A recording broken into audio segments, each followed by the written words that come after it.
अपूर्व रंग. लेखिका अपूर्वा वाणी. रंगी रंगला निसर्ग. शिशिर जाताना निसर्ग रूप पालटतो. पानगळ सुरू होते. झाडं पर्णहीन, शुष्क दिसायला लागतात. शुष्क, खरखरीत, निष्पर्ण अशी ही झाडं पाहिली की मन खिन्न होतं. नवतरुणाप्रमाणे स्वतः चैतन्यमय असलेल्या वेलींची, झाडा फुलांची आपल्याला सवय असते. वसंताची चाहूल लागते आणि पळस, गुलमोहर बहरायला लागतात.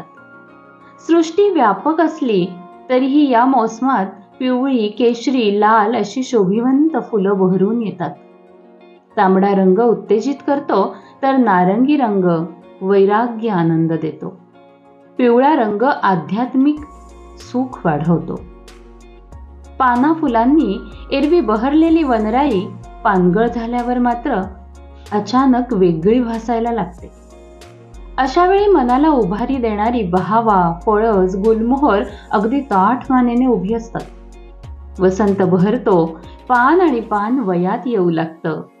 नाजूक कोवळ्या पानांनी फांदीन फांदी बहरते आणि एकांत प्रिय हिरवा रंग सृजनाची चाहूल देतो. आकाश सोनेरी उन्हात केशर पसरतं. किरमिजी रंगात न्हातं. कधी स्वच्छ शुभ्र पांढरे तर कधी शांत श्यामल सावळ्या गगनात निळाई पसरते. कधी गूढ वलई उत्कटता वाढवत निळे, जांभळे गगन वेगवेगळ्या छटा धारण करते.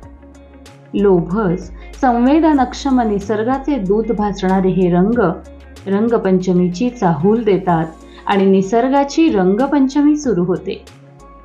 या विविध रंगी फुलांनी नटलेला निसर्ग चैत्राची चाहूल घेऊन येतो.